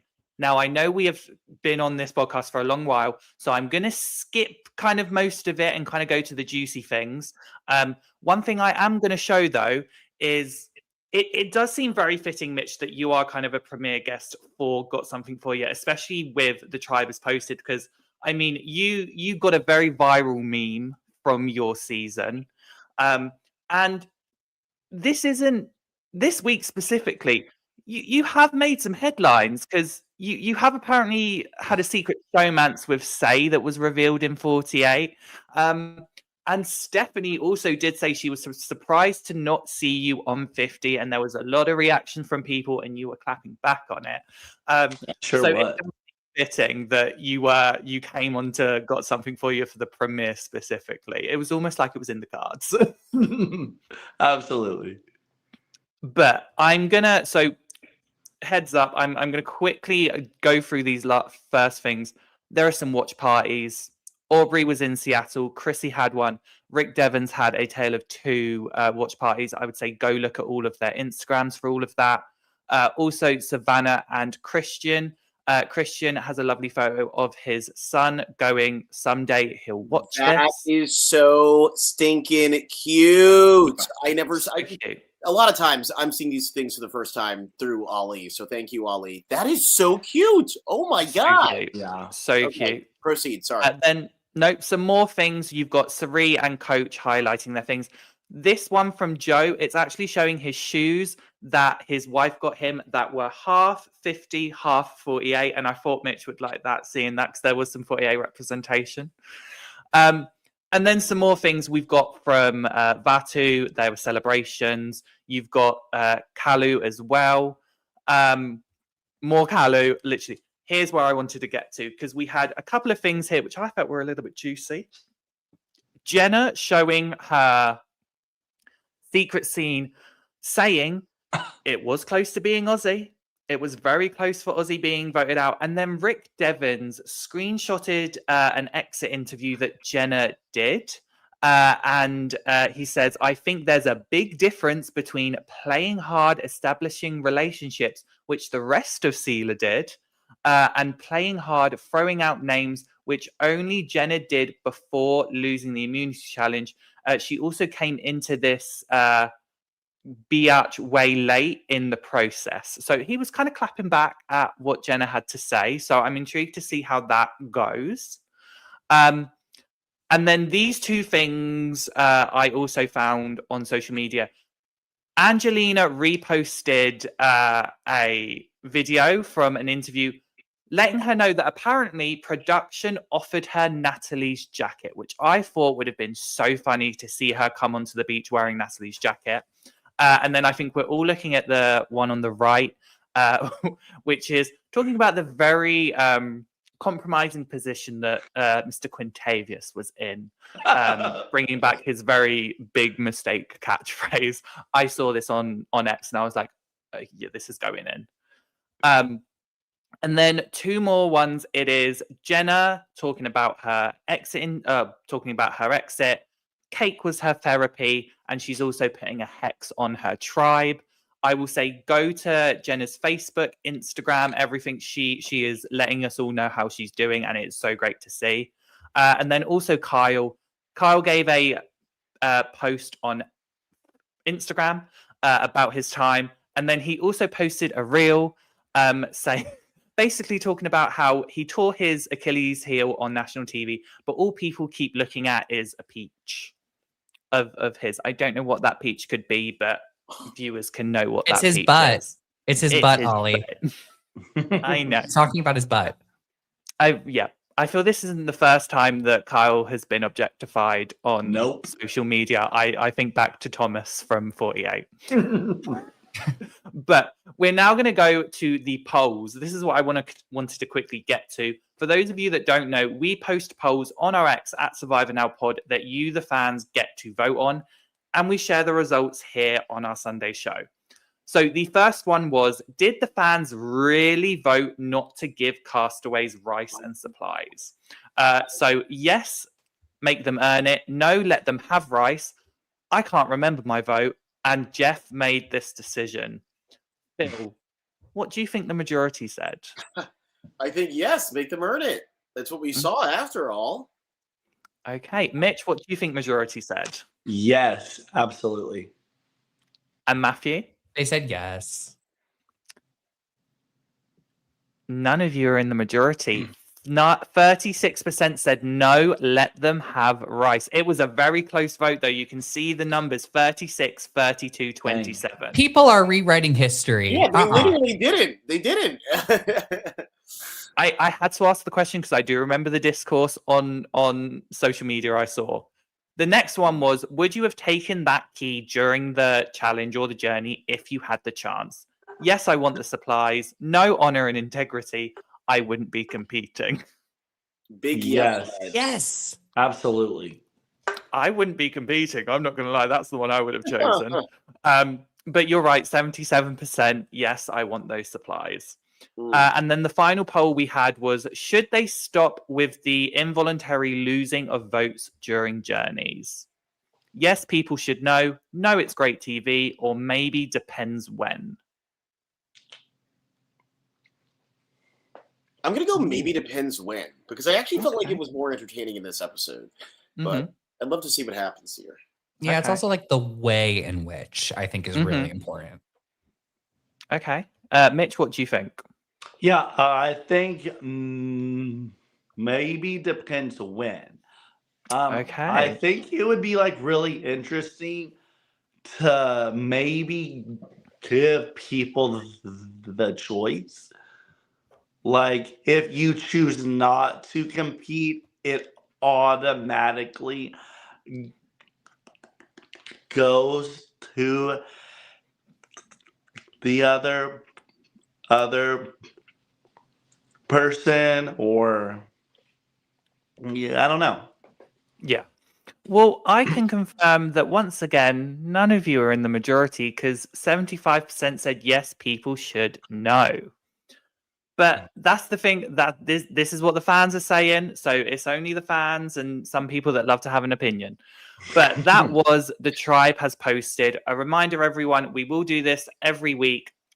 Make sure to check out X at Survivor Now Pod, where our questions and polls will be posted. But we've managed to make it through. We've just gotten under to 2 hours of this. Wow. So first of all, thank you everyone for sticking with us and joining us. Mitch, thank you once again for coming to join us. Before you go, is there anything you'd like to plug? Is there anything you're doing? What can we expect from you? Yeah, first of all, thank y'all so much for having me out on the podcast. It was great chatting with y'all and talking about season 50 and Survivor, which is one of my favorite things to do. I love this show. But yeah, honestly, not much is happening for me. I am like working at school still. Things are pretty hectic over the next few weeks as we head into spring break. And then I got a couple more weeks and then I'm on summer break. So just super excited to continue to support everyone on season 50. A good reminder for everyone listening, this is a reality show. These are real people. Like, all of these people sacrifice a lot of things to go out and play. And I would just encourage all the viewers at home to hype up season 50. If you guys are excited about having a returning player season, hype it up so it happens more often. It's been a good amount of time. Hopefully we don't have to wait another 10 seasons for it to happen again. Yeah, I completely agree with you there, Mitch. Like, everything you could have, no one could have said it better. So thank you for that. Ooh, I've got Yes, a question Phil? for you, Mitch. Yeah. Any live shows people can expect to see you at? For 50? Yeah, I might make it to Oklahoma City in 2 weeks. Oh wow. I gotta figure out something with that, and then I will be at Bryce and Wendell in Austin, Texas, the first Ooh. week in May. And I will be in LA for the season finale, whether that is watching it somewhere in LA with all of you guys and the fans, or hopefully in the audience, to be honest. True. Fingers crossed. Fingers crossed. I think you deserve that. But thank you, Mitch. Thank you, everyone, for joining us today. Just a reminder, I just need to plug this. If you did enjoy this podcast, remember to like it because it helps us, and subscribe to Survivor Now podcast because we've got so much content coming up. Got so many shows on Survivor 50, but also Survivor AU. Myself, Matthew, Cara, and Bruce have got all the recaps going on there. You will see week 2 of coverage of that coming up, and all the stuff that's coming up next week for Survivor 50. But for now, we're going to go chill. We've all earned it. But we will see you guys next week for episode 2 of Got Something For You.